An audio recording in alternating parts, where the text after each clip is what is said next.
राम राम। आप देख रहे हैं प्रदेश का नंबर 1 और सबसे भरोसेमंद news channel India news Haryana. आपके साथ हूं मैं सोनल दहिया। हरियाणा में चुनावी माहौल इन दिनों 7वें आसमान पर है। प्रचार प्रसार से लेकर दल बदल की राजनीति का शोर चारों तरफ सुनाई दे रहा है, तो नेताओं की बयानबाजी भी अपने माहौल का एक अलग ही रंग पेश कर रही है। इन सबके बीच सबकी निगाहें कांग्रेस उम्मीदवारों की लिस्ट पर टिकी है।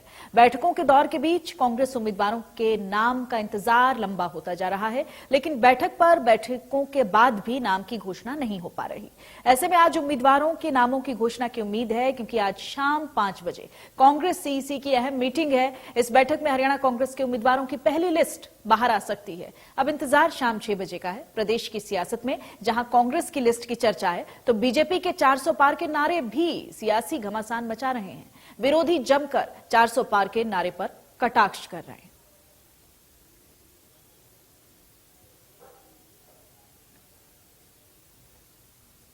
देश इतिहास जानता है, एक टाइम था जब Indira is India, India is Indira कहा जाता था और जनता ने मत के अधिकार से जवाब दिया। मुझे लगता है जनता वोट से इसका जवाब देगी। आंकड़े रखने तो बहुत आसान है। पहले भी हरियाणा में 75 पार का नारा दिया, मगर क्या नतीजे आए। तो जनता बहुत जागरूक हो चुकी है और वोट की चोट से जवाब देगी। यहाँ पे 75 पार का नारा लगाया था, 40 में सिमट गए थे।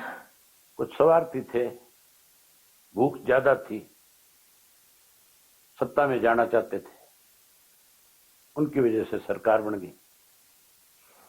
तो 400 पार की बात करते हैं, जो हरियाणा की 10 की 10 जीतने की बात करते हैं। तरसा तो तुमने अपनी आंख से देख ही लिया। 400 पार नहीं है, 200 पार भी नहीं कर पाए। भारतीय जनता पार्टी के खिलाफ हरियाणा प्रदेश की जनता में खासी नाराजगी है। चाहे पूर्व के मुख्यमंत्री रहे हो मनोहर लाल जी, उनके प्रति या और कोई कारण है पता नहीं। जहां जहां भाजपा के लोग जा रहे हैं वहां वहां इनका विरोध हो रहा है। ऐसा ही हिसार में हो रहा है, ऐसे ही अन्य जगहों पर हो रहा है, ऐसे ही आपके भिवानी में हो रहा है। भिवानी के कैंडिडेट को भी जब टिकट मिली तो उसका भारी विरोध हुआ। तो मुझे लगता है कि भारतीय जनता पार्टी हरियाणा में 2 या 3 सीटों पर सिमट जाएगी। वो भी जो अर्बन सीट्स हैं वहीं तक सीमित है।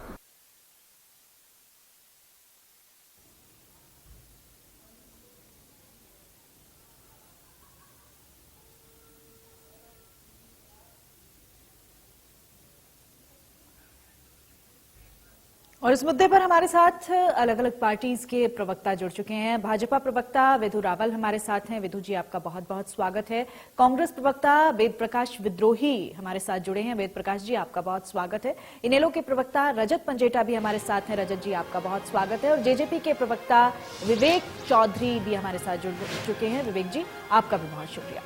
सबसे पहले हम कांग्रेस प्रवक्ता का रुख कर लेते हैं, क्योंकि आज लिस्ट का इंतजार हो रहा है। वेद प्रकाश विद्रोही जी, शाम 6 बजे तक उम्मीद हम जता रहे हैं कि आपकी लिस्ट आउट हो सकती है। क्या लगता है आपको अंदर खाने की खबर होगी?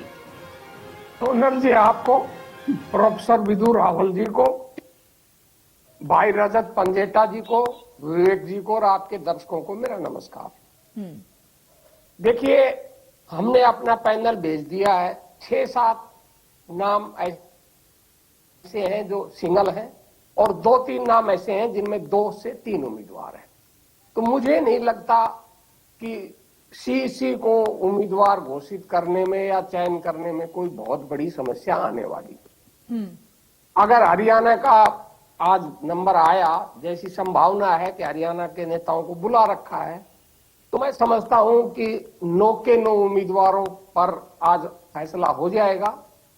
अब कितने उम्मीदवार आज घोषित होंगे, कितने 1-2 दिन बाद होंगे, ये तो अभी तो आप कह रहे हैं कि 9 के 9 उम्मीदवारों पर फैसला हो जाएगा। अभी भी संशय है क्या? कोई सस्पेंस है क्या? इसमें और लंबा खींच सकता है टाइम? नहीं, कोई संशय नहीं है। हम तो अपनी तय लाइन के अनुसार चल रहे हैं। जल्दी हमारे विरोधियों को हो सकती है, खबर ब्रेक करने के लिए मीडिया के साथियों को हो सकती है, पर हमारी तो तय प्रक्रिया के अनुसार सारा चल रहा है। पहले हमने जो हमारे पहले 3 चरण के हैं उनके उम्मीदवार घोषित किए हैं। अब चौथे और 5वें चरण और छठे चरण के उम्मीदवारों की घोषणा होनी शुरू हुई है। तो जो हमने अपनी प्रक्रिया तय कर रखी है कांग्रेस में, उसी हिसाब से हमारा कार्यक्रम चल रहा है। कोई ना तो जल्दी हुई है। हरियाणा में 29 तारीख को नॉमिनेशन होगा। अगर भाजपा ने 10 के 10 उम्मीदवार घोषित कर भी दिए तो कौन से उम्मीदवार ने नॉमिनेशन कर दिया? मैं समझता हूं किसी ने नहीं किया है। ठीक है। हाँ, घोषणा की है, इसके अलावा कुछ हुआ नहीं। हाँ, पार्टी उनकी पार्टी भी कार्यक्रम कर रही है, चाहे उनके अपने उम्मीदवारों के माध्यम से। ठीक है, ठीक है, या अपने पार्टी के नेताओं के माध्यम से। ठीक है, मैं विधु जी का रुख कर लेती हूँ। ठीक है, वेद प्रकाश विद्रोही जी कह रहे हैं विधु जी की फैसला हो जाएगा जल्दी, और लगातार कांग्रेस पार्टी के जो प्रवक्ता हैं वो यही बात कह रहे हैं कि जल्दी जो है हमारी विरोधी पार्टी इसको हो सकती है, लेकिन हम पूरे मंथन के साथ डिस्कस करके तब अपनी लिस्ट आउट करेंगे। सोनल जी, आपको नमस्कार, और आपके माध्यम से इंडिया न्यूज देख रहे सभी दर्शकों को और हमारे प्रवक्ता साथी सभी को नमस्ते। देखिए, मैं वेद प्रकाश जी की बात से सहमत नहीं। फैसला तो हो चुका है और फैसले का पता हमारे सभी प्रवक्ता साथियों को भी है। देश की जनता ने फैसला कर दिया, मन बना हुआ है, जनता के मन से यह छूटे नहीं। किस प्रकार से इनके यहाँ पर भागम भाग चल रही है, तू लड़ चुनाव, तू लड़ चुनाव, तू लड़ चुनाव की जो इनकी रट लगी हुई है। पहले तो कहते थे मैं लड़ूंगा चुनाव, मैं लड़ूंगा चुनाव, मैं लड़ूंगा। मैं नहीं लड़ सकता हूँ चुनाव, मेरे ही कार्यकर्ता कह रहे हैं। मेरे कार्यकर्ता नाराज हो जाए अगर चुनाव नहीं लड़ूंगा। आज तक तो ये स्वर सुनते थे कांग्रेस में। जिस प्रकार से ये सूरज के सामने हाथ में जल लेकर कहते थे, मैं भगवान के सामने साक्षी मानकर कहता हूं, अगर पार्टी ने चुनाव यहाँ पर टिकट नहीं दिया तो पार्टी का यहाँ से सुपड़ा साफ होता है। आज कोई लड़ने को तैयार नहीं है, और एक दूसरे को की बैठकों में भी ना जाने वाले, एक दूसरे को यदा कदा उल्टा सुल्टा कहने वाले, और जिस पर आपने चर्चाएं रखी है, ऐसे राजनीतिक जो खेमे बने हुए हैं, इनके दुर्विरोधी है, वो जब एक दूसरे को सलाह दे रहे हैं तू लड़ चुनाव, तू लड़ चुनाव, तो चुनाव लड़ना कोई सुखद काम तो है नहीं कांग्रेस। और इसको अलग अलग तरीके से हम देख सकते हैं। देखिए, पूरे उत्तर भारत में गांधी परिवार को कोई सीट नहीं मिल रही चुनाव लड़ने की। पूरे उत्तर भारत में कहीं से भी नहीं लड़ पा रहे। कहां गए? कल वायनाड पर जाकर जो है बिना झंडे के नॉमिनेशन करके आए हैं। और जब बिना झंडे की बात कर रहा हूं, हालांकि टॉपिक से जरा सही तर जा रहा हूं मैं, लेकिन विधु जी, तंज तो आपके 400 पार के नारे पर भी कसा जा रहा है। तमाम पार्टीज कह रही हैं 400 पार का नारा एक बहुत बड़ा जुमला है, और कई पार्टी ये भी कह रही हैं कि जिस तरह का ट्रेंड चल रहा है वो तो 500 पार भी हो सकता है, 600 पार भी हो सकता है। सीटें 545 है, लेकिन 600 पार भी हो सकता है। 2029 में इनका ये स्वप्न भी पूरा हो जाएगा, परिसीमन हो जाएगा, और 600 पार भी आप अपनी आंखों से देखेंगे।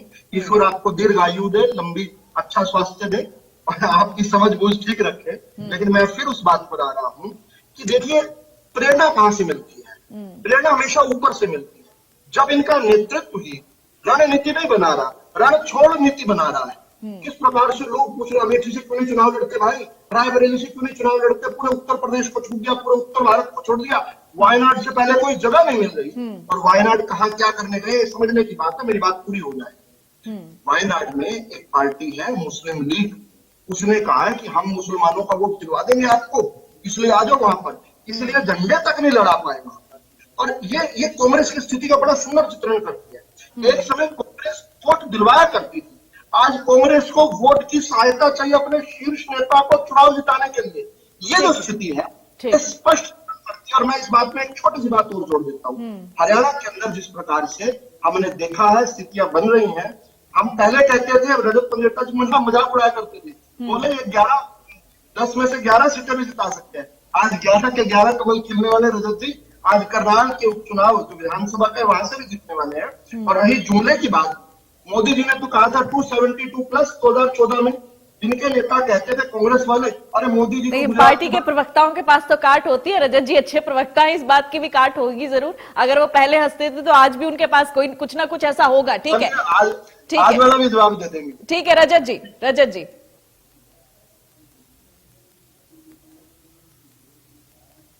रजत जी मेरी आवाज आ रही है आप तक?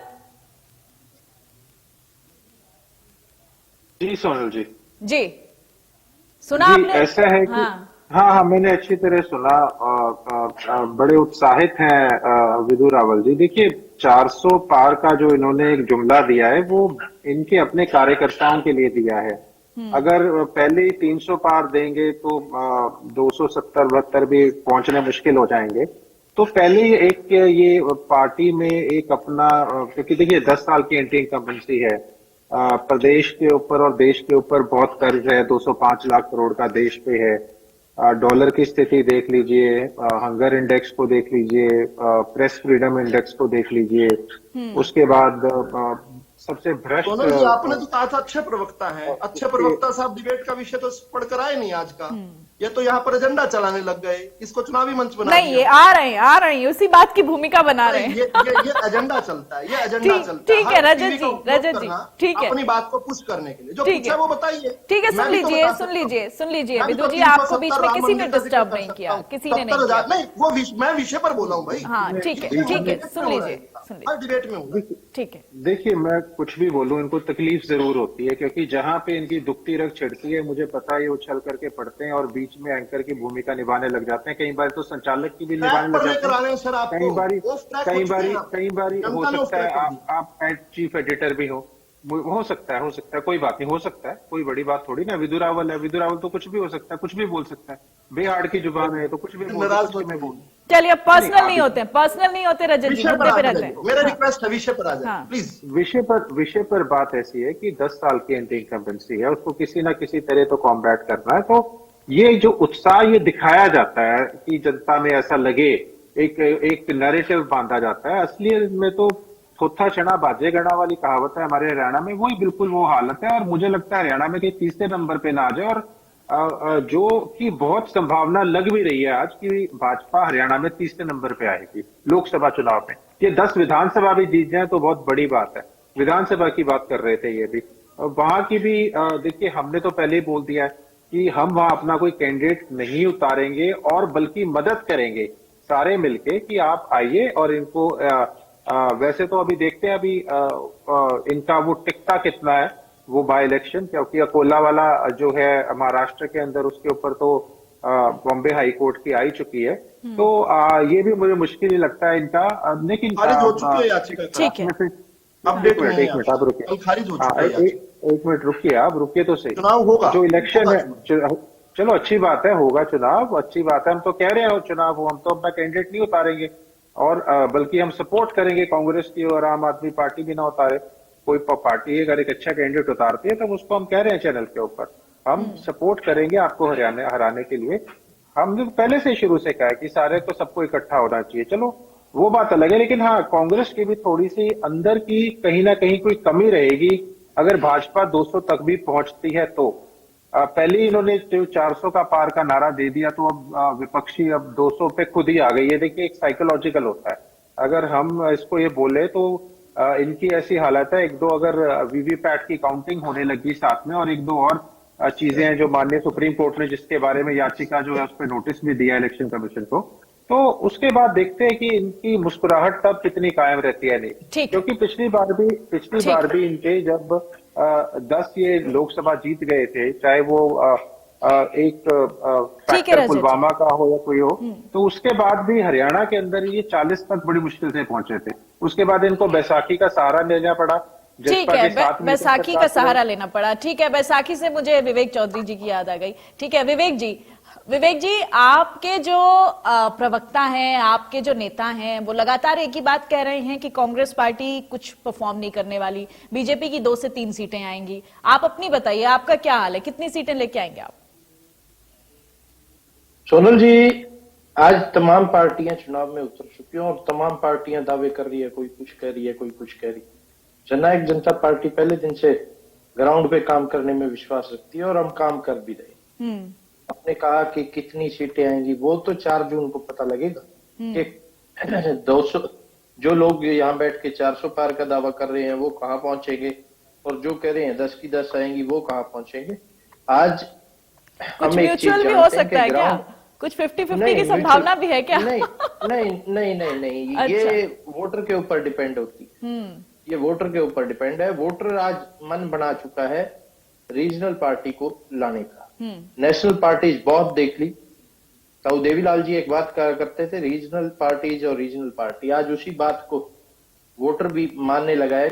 आप पिछला ट्रैक उठा के देखिए, पिछले अगर मैं 2 प्लान की बात करूं या 3 टर्म की बात करूं, हरियाणा के सवाल कितने पूछे गए कितनी बातें रखी गई, कितने हरियाणा के मुद्दे अरे लोकसभा आप के तो अंदर आप उठाए तो थे, सरकार में थे कोई ना? आंकड़ा नहीं। आप तो सरकार का हिस्सा थे, हम क्या बात कर लोकसभा रहे में हैं नहीं आप? थे, हम लोकसभा में नहीं थे सोनल, आपको बताना चाहूंगा अगर आपको नहीं पता, हम लोकसभा में नहीं थे। हमारा नहीं, एक भी मेंबर मैं लोकसभा सरकार में की नहीं बात था। कर रही हूँ कि कितने, अगर मैं सरकार की बात कर रही सरकार हूँ। में थे। आज चुनाव अगर है तो लोकसभा चुनाव के ऊपर है, हरियाणा सरकार के ऊपर नहीं है, विधानसभा चुनाव की डिबेट नहीं है।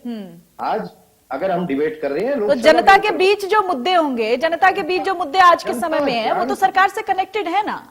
सरकार से कनेक्टेड नहीं है क्या? आज मुद्दों की कोई कमी नहीं है।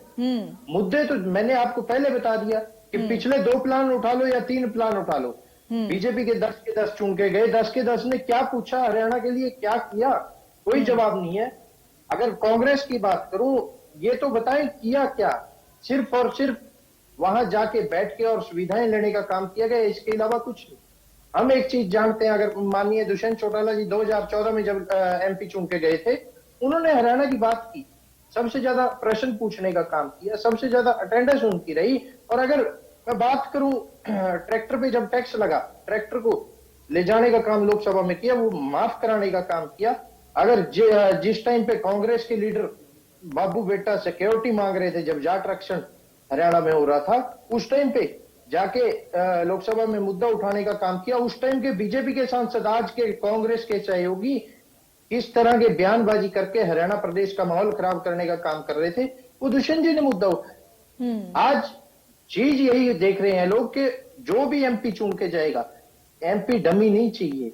लोग समझ चुके हैं कि एमपी ऐसा चाहिए जो वहां जाके मुद्दा उठाए, जो वहां जाके हरियाणा की बात करे, ना सिर्फ सुविधाएं, सुख सुविधाएं लेने के लिए वहां तक जाए। ठीक है, ये तो जनता चाहती है ना कि डमी नहीं होने चाहिए, धरातल पर काम करें, हकीकत के धरातल पर काम करें, वही लोग आगे आने चाहिए और यही राजनीति का परिदृश्य बदलेगा। वेद प्रकाश विद्रोही जी बड़े आरोप लगा रहे हैं विवेक चौधरी जी आप पर। देखिए, पहले तो मैं भाई रावल जी की बात करूंगा। असत्य बोलने में और जुमलेबाजी करने में कितने माहिर हैं। राहुल गांधी ने वायनाड से चुनाव का नामांकन भरा, कितनी भारी भीड़ थी, कितने कांग्रेस के झंडे थे, इनको नहीं दिखे, एक भी झंडा नहीं था। देखिए नहीं, वो तो तस्वीरें आई हैं विदु जी, देखो बहुत सारी तस्वीरें आई हैं, एक भी झंडा नहीं था सोनल जी, विषय ही ये चल रहा है। देखो मैडम जी, मैडम झंडा नहीं, पहला मैडम ठीक है, सुनते हैं वेद प्रकाश जी को। ठीक है विदु जी मैं आपके पास आऊंगी, इसका जवाब भी ले लूंगी मैं आपसे। ठीक है, एक बार सुन लीजिए प्लीज, मेरी डिबेट में ना don't disturb each other please चुप रखा करो। प्लीज। हम जब इसके बीच में नहीं बोलते, पता नहीं। ठीक है, अब जवाब दीजिए। अब आप टाइम वेस्ट ना करें वेद प्रकाश जी, अब जवाब दीजिए आप। मैं टाइम वेस्ट थोड़ी कर रहा हूं, इसके बीच में बोलता है, पता ही नहीं आप क्या बात कर रहे हैं। अरे आप अपने नंबर पे बोल देना, आपका ही नंबर आएगा। क्या होता है? ठीक है ठीक है वेद प्रकाश जी बोलिए, जल्दी से बोलिए। आपके पास अगर ना हो वो वीडियो तो मैं भेज देता हूँ, भेज के एक बार खुद देख लेना, एक भी झंडा मिला नहीं। फिर बीच में बोल रहा है, फिर बीच में बोल रहा है। साहब आपको पता ही नहीं किस बारे में छोड़िए ना, थोड़ा सा मर्यादित भाषा का इस्तेमाल कीजिए प्लीज, मर्यादित रहिए वेद प्रकाश जी, एग्रेशन नहीं। ठीक है, ये आपकी पॉलिटिकल राइवलरी हो सकती है, लेकिन अभी आपको इतने सारे दर्शक देख रहे हैं, आप उस चीज का सम्मान कीजिए। ठीक है इनका नंबर आए तो नहीं, ये गलत बात है, ये गलत बात है। ठीक है वेद प्रकाश जी, ठीक है विदु जी प्लीज शांत। तो मैडम, शालीनता वो होती है कि अपनी भी सुनो और दूसरों की भी सुनो, चाहे वो गलत बोल रहा है चाहे सही बोल रहा है। आपका नंबर आए जब आप कह देना कि आप गलत बोल रहे हो। ये कह रहे हैं 400 पार, हरियाणा की जनता कह रही है अब की बार तड़ी पार, देश की जनता कह रही है कि मोदी जी दिल्ली से धोड़ा उठाओ, तड़ी पार। विवेक जी ने बड़ी बड़ी बात कर दी, वो शायद भूल गए कि एक तरफ कहते हैं विधानसभा का चुनाव नहीं है, लोकसभा का चुनाव है। अरे भाई, जब लोकसभा का चुनाव है तो सारा देश 2 भागों में बटा हुआ है, कुछ एक आध छोटे मोटे दलों को छोड़कर प्रत्यक्ष अप्रत्यक्ष लगभग सब किसी न किसी दल से जुड़े हुए हैं। विवेक जी लाख सफाई दें, लाख बातें कहें, पर हरियाणा की जनता अच्छी तरह जानती है कि इनको दिए गए एक एक वोट का देने का मतलब है भाजपा को वोट देना। इन्होंने भाजपा के साथ जाना है। इन्होंने तो खुलेआम कह दिया कि हम तो कांग्रेस को चिमटे से भी नहीं छुएंगे। भाई अगर आप कांग्रेस को चिमटे से भी नहीं छुओगे तो देश में चाहे तो कांग्रेस इंडिया अलायंस की सरकार बने या भाजपा की बने, तो आप तो पहले ही घोषणा कर रहे हैं कि हम भाजपा के साथ जाएंगे, वो आपका लोकतांत्रिक ठीक है। अच्छा, अधिकार ये क्या माजरा है, कोई मतलब आपत्ति गठबंधन टूटने के बाद भी ये क्यों नहीं इतना कॉन्फिडेंस हो ये पाया? जाने, परंतु सीधी सी लड़ाई दो भागों में है।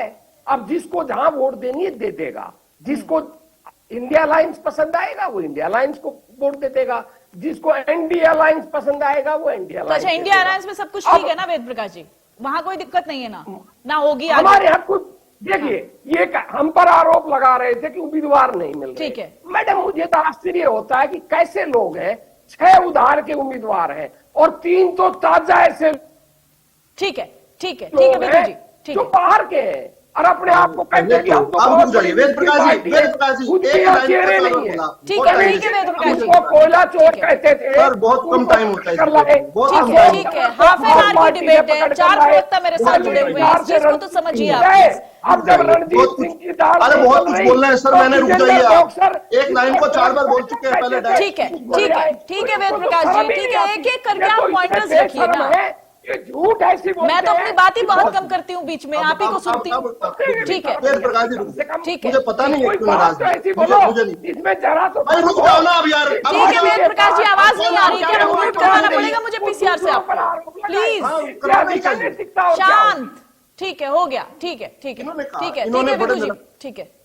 खामखा में नाराज हो गए। मैं इनको छोटा सा करेक्ट कर रहा था, एक गलत टेंजेंट पर जा रहे थे। मैंने भीड़ के ऊपर सवाल नहीं खड़ा किया। सोनल जी, आपको भी जो है और वेद प्रकाश जी को भी, सभी को मेरी बात पर विचार करना चाहिए। मैंने झंडों का स्पेसिफिकली बोला, एक भी झंडा नहीं। एक बार आप बीच में ना बोलिएगा, आप मुझे अपनी बात एक्सप्लेन करना। कांग्रेस के अरे एक्सप्लेन करने दो, चुप हो जाओ, आप चुप हो जाओ। वेद प्रकाश जी सुन लीजिए प्लीज। भाषण दे रहे थे, आप चुप हो जाओ, आप चुप हो जाओ, मेरी बात जाने दो। अब मुझे बताने दो, क्या ये कम बुद्धि के मंद बुद्धि लोगों को क्या समझ नहीं आया, मुझे बताने दो, मुझे बताने अब मैं ऑन एयर आपको चाय कॉफी भी नहीं भिजवा सकती, पानी भी नहीं भिजवा सकती, प्लीज समझिए आप इस ये क्या बात को। तरीका है? एक तो अपनी बात में समझना है। ठीक है मैं पॉइंट ठीक कैसे दूंगा जब है, मेरी सुन बात में लीजिए, ये आप बोलेंगे? टाइम वेस्ट कर रहे हैं। मैं दोनों को मिला करके रजत जी के पास जा रही हूँ। मेरे बाद आएगा आपका समय, ठीक है, मेरे बाद ठीक आएगा है। आपका समय, भी बीच में नहीं बोलेंगे आप। ठीक है, हमारे पास समय नहीं है वेद प्रकाश जी, बहुत समय खराब होता है, प्लीज आप समझिए इस बात को। घुस पर मुझे पाठ पढ़ा रहे थे बीच में बोलने का। अगर मेरी बात सुन लेते तो टाइम बचता डिबेट का। क्या है कि जो इनकी जो सहयोगी पार्टी है ना, मुस्लिम लीग, वहां पर उसका झंडा पाकिस्तान के झंडे से मिलता है। पिछली बार कुछ ट्रोल्स ने क्या किया था कि वो झंडा दिखाकर कई बार उल्टी सुल्टी चीजें चलाई थी। इस बार ये ज्यादा आशंकित थे, इस वजह से इन्होंने ना अपना झंडा लगाया, ना अपने सहयोगी वालों को कहा बिना झंडे क्या हो भाई, राहुल गांधी के पोस्टर लेकर आए। ये बात नहीं समझ पाए, मुझे बोलने देते तो बात समझ आ जाती। कोई बात नहीं, मैं बुरा नहीं मानता हूं, इनकी तरह बदतमीजी भी नहीं करता हूं।